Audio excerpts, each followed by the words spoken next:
Okay, so next up, it is my honor to introduce Kate Sears, the retiring supervisor from District 3 in Marin County.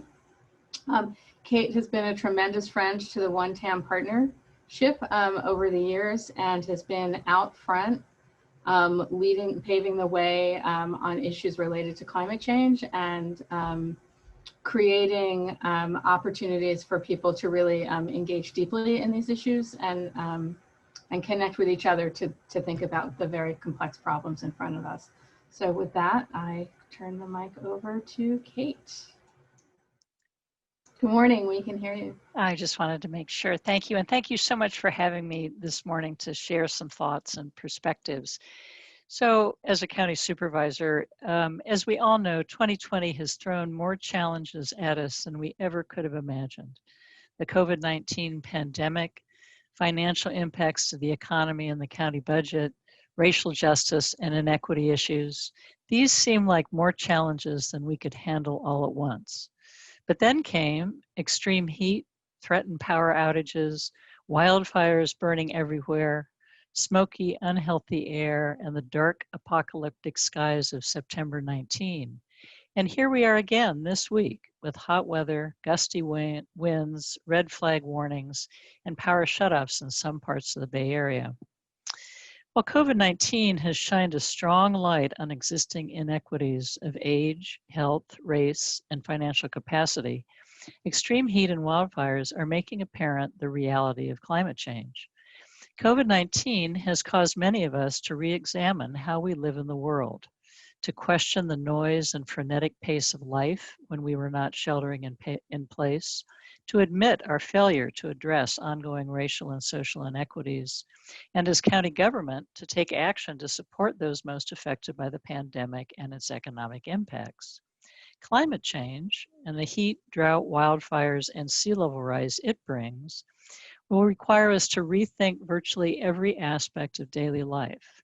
How and where homes are built, how power grids are designed, how to dramatically reduce our carbon footprint, and how we as individuals plan for the future with the collective good in mind. Sea level rise and the flooding it brings to our communities has been a significant focus for me ever since I became county supervisor for Southern Marin in 2011. In 2013, I launched a Southern Marin pilot project to examine how the climate change impacts of sea level rise and storm events affect the future of Southern Marin communities, infrastructure, ecosystems, and economy. That project was a first foray for many of us into cataloging and mapping assets and assessing vulnerabilities to sea level rise. It was also a first step in engaging and educating the public about the impacts of sea level rise and considering what to do about it. We have come a long way since then, creating the award-winning game of floods, which teaches players about adaptation choices, launching Bay Wave, which completed a sea level rise vulnerability assessment for Marin's Bay shoreline, and is working with cities and towns to plan implementation of adaptation strategies. Continuing the good work of Sea Smart on the Marin coast, linking analysis of watersheds and shorelines so we can get a complete picture of how water flows and of flooding. And with the One Tam team, developing the Evolving Shorelines project at Bothene Marsh, to name just a few of the county's projects and initiatives.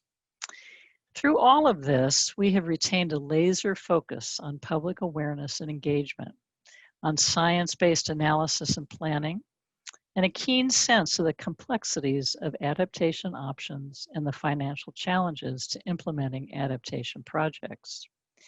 Yet despite all this good work, it sometimes feels like we have made little progress in conveying a sense of urgency about sea level rise to our residents and galvanizing the kind of action we need to take if we are to adapt to our changing world. I hate to say it, but sometimes it seems like what we need is a sea level rise emergency. And I do hate to say that because given how rapidly ice is melting and ocean temperatures are rising, we may have an emergency on our hands much sooner than we think. Let's contrast for a moment the public's response to wildfires and to sea level rise. This is the third year of truly dreadful wildfires in the North Bay. We are nowhere near the end of fire season, and already more than 4.1 million acres have burned in California this year. And the smoky air has brought home the reality of wildfires to those of us who have not yet been in the fire's path. The climate change impact of more intense fires and longer fire seasons has gotten real fast. And that has led to a number of good developments. We have individual and neighborhood engagement at a scale we have not seen before. Firewise communities and neighborhood response groups have sprung up all over. In March, voters in 17 Marin jurisdictions approved funding for fire prevention and preparedness and created the Marin Wildfire Prevention Authority to lead the effort. There is recognition of the importance of individual responsibility as well as community togetherness. Awareness of wildfire threat is leading people to develop relationships, networks, and skills that are also applicable to the threat of sea level rise and flooding. This is the kind of individual resilience and community care muscle we need to keep building. Mark Brown, the new executive director of the Wildfire Prevention Authority, recently noted that we are fighting fires before they ignite through education and prevention work. This is exactly the mentality that we need to transpose onto sea level rise. Just as there are fire-wise communities, what would it mean to create water-wise communities that bring individuals together to address the challenges of sea level rise? In 2014, we convened a community forum on living with water, learning from the Dutch who have long understood that practice. Today's efforts to create defensible space around homes and fire-wise communities suggest a similar mentality of living with fire. This ability to adapt, to live with whatever impacts climate change may bring, is an important and positive step. So in this time of endless challenge and alarm, I think there is reason for hope. COVID-19 has created an opportunity, indeed it demands, that we re-examine how we live in the world. This is not the time to yearn to go back to the way things were, even if that seems like our comfort zone, but instead to go forward. Now is the time to think about how we want to go forward. What do we need to do differently to make sure that the path we choose embraces community, strengthens social relationships, and revitalizes natural systems and the creatures that inhabit them? If we are to address the challenges of climate change, we must go forward and not cling to past ways of thinking and living. We must disrupt our own habits, our habits of mind, of business, of regulation and legislation, of what we buy, of how we use energy, of how we treat people, and how we treat the environment. Let's celebrate the recent executive order from Governor Newsom on biodiversity, climate, and working lands. The order sets a first-in-the-nation goal to conserve 30% of California's land and coastal water by 2030 to fight species loss and ecosystem destruction. This is a very important part of a better path forward. We also must reclaim a sense of the collective good. Just as actions of one homeowner to create defensible space on their own property will not effectively address wildfire risk unless their neighbors also take action, so too, a single homeowner who fortifies her own property against sea level rise will not be effective unless her neighbors also take action. Fire and water do not recognize individual autonomy and personal interests. In a culture that values the individual more than the collective, it is hard to accept that the failure of any one of us to act may place all of us in jeopardy. COVID-19 has given us the opportunity to learn that lesson. And here in Marin, where most all of us are willing to wear a mask in public, we've shown we can adapt. That lesson is relevant to wildfires and sea level rise as well. But personal behavior is just one part of the story. Addressing wildfire risks, sea level rise, and the health impacts of climate change demands collective action and collaboration. And this is where One Tam comes in. One Tam was created by partnership and thrives because of its commitment to public engagement and education, to collaborative endeavors, and to stewardship and care for the natural world and all creatures that depend on a healthy ecology. These are values and practices to cherish as we chart a new path forward in our changing world. I have been privileged to have been involved with One Tam since its inception, and I thank you for the invitation to be here today. Well, this is the last time I will be with you as a county supervisor for Southern Marin. I'm retiring in January. I look forward to all the good work ahead for One Tam and to continuing to be one of your biggest fans. And I certainly hope to be engaged, trying to nudge all of us forward to put a higher priority on sea level rise and to do the work that we need to do to make sure that we truly are adaptive and we are protecting our communities in all ways. So thank you for having me, and I'm happy to take any questions if there are questions. Thank you so much, Kay, for those words of wisdom. Rob, I see at least one question in the box for Kay. Yes. Hey, Kate. So we've got a question from Bill Carney. How do we respond to the Marin Grand Jury's prioritizing of climate adaptation while maintaining a strong overall framework of climate mitigation, i.e. reducing the root causes of climate change? Bill Carney, that's a wonderful question, as always, coming from you. And I really want to appreciate the Marin Grand Jury. And for those of you who have not yet read the report that they did on climate change, I hope you will. And it will be, they've asked for responses from the county and from cities and towns and Marin Clean Energy, or MCE, and I think other organizations as well. I think I really appreciate the Grand Jury's focus on climate change and their desire to make sure that our county is moving ahead as effectively and proactively as we can.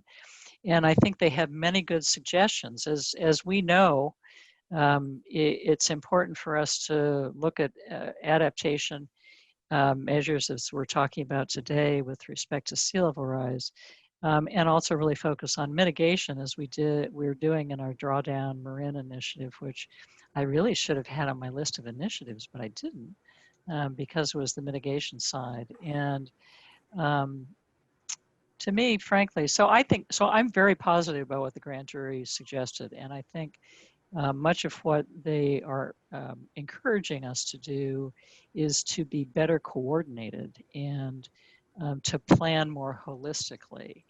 And those are things that I think certainly through our Drawdown Marin initiative, which is intended to give us ways to dramatically reduce our greenhouse gas emissions, and as a collaborative endeavor between the county and all the cities and towns, we're very much focused on how do we work together.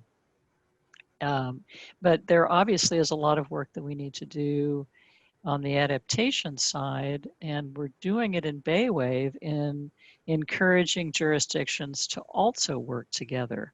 You know, years ago when Sandy hit New York, and Bill and others have probably heard me tell this story before, I was really taken by an article in the New York Times that talked about some very wealthy property owners on Long Island who, after Sandy, decided they had to take action to protect their properties. And one landowner went out and put big boulders, you know, right in front of his property. And another landowner went out and put built a big sand berm. And the other one went out and put large pieces of wood, and they were all acting individually and not planning together. And as we know, it's really not productive, since water goes where it will go. And so the need for our communities, as both of us as individuals and also for our communities in our particularly flood prone areas and vulnerable areas that Jeremy Lowe talked about, to truly figure out how to work together is crucially important. It's also important that we scale up the collaboration, because there have been studies by academics at Berkeley that show how water moves around San Francisco Bay. And here in Southern Marin, we get water will come to us from the East Bay. So we need to be working with counties in the East Bay in really discussing and make sure that we're informed about the measures that we take and they take and what will be the mutual impacts on each of us. So the need for collaboration and planning together is tremendous. And sometimes this can seem somewhat daunting. You know, where do you begin?